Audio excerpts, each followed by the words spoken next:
Jonathan Daly LaBelle here in Providence on the corners of Westminster Street and Dorrance Street, outside Sheldon Whitehouse's office. Banners, no endless war or excessive militarism. Here really focused today on ceasefire now. Obviously talking about the situation with Palestine and Israel. Had about 7 or 8 of us were out here, and I'm going to flip the camera around. I've got a friend who would like to share some of his thoughts. Get a thumbs up from me. Okay. So Isaiah, thank you for joining us. You've got a lot of people out here. We had 7 or 8 people out here today. Handed out definitely over 100 flyers. But maybe can you just share about your sign or your thoughts on the topic between Palestine and Israel? Yeah.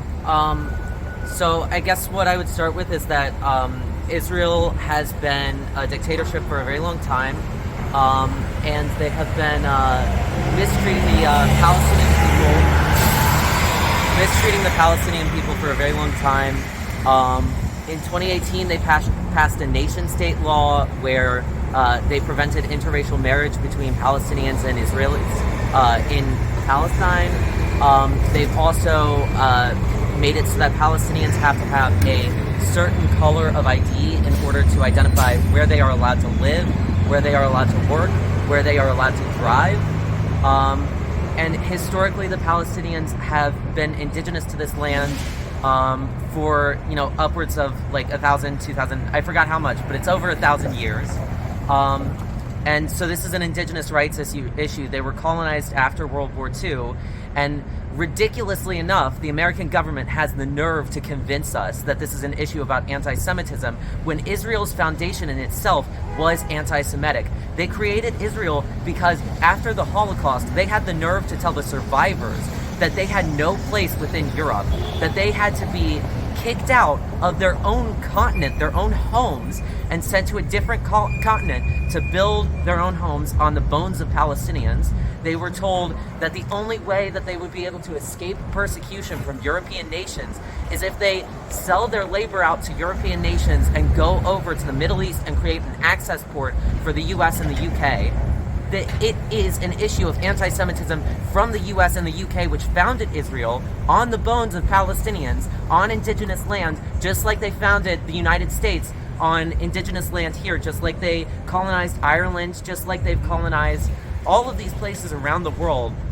And this is not an issue where we need to divide Jews and Muslims, when in actuality, this issue is intricately tied between not only Jews, not only Muslims, but the Philippines, Powhatan people in DC, Narragansett people, Lakota people, Wet'suwet'en people, and not only that, but I also think that it's important for people to understand how they can be, how they can take action on this issue, because we have people like Obama talking about on Twitter about how we don't get to complain about this issue because we've all participated in it. We've all caused the oppression of Palestinians.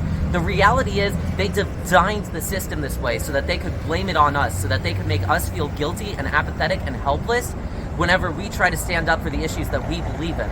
They made Starbucks and McDonald's fund Israel so that then we would have to say, every time we buy our coffee, we would have to tell ourselves, we caused this. And that makes us feel so hopeless. So I want people to understand that the way that they can impact this is they can call their senators, they can call their representatives.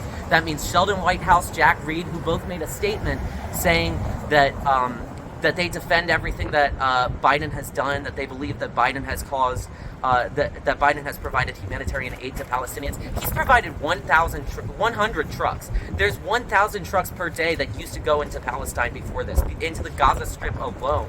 So it's bullshit that they should be telling us that Biden has been helping us out. We need to call our representatives and tell them that we know that they are lying to us, to our face, in their statements, in their speeches, in every single moment.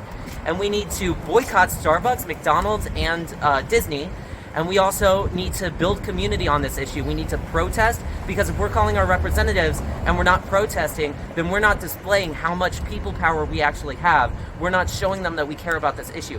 We need to show them that we care about this issue by protesting outside of their offices, outside of places like Raytheon, outside of Starbucks, and we need to engage on this issue right now. And I hope that everybody knows to go to the U.S. Campaign for Palestinian Rights website and check out the Take Action pages and the informative resources that they provide, because they are much more educated than me on this. And I've only been learning about this recently. I do feel like there is blood on my hands, and I do feel like I have an obligation to Palestinians, not just because this is an indigenous rights issue, not just because this is a Jewish rights issue, not just because this is a Palestinian rights issue, or even because it's an environmental issue, but because it is a human issue, and I owe them that liberation because I have participated in it. Obama should be saying that only to motivate us, not to deteriorate our action. I refuse to be hopeless. Definitely appreciate that, Isaiah, and you're bringing in a lot of different connections, which are very helpful. I think the dialogue is crucial, and it is building up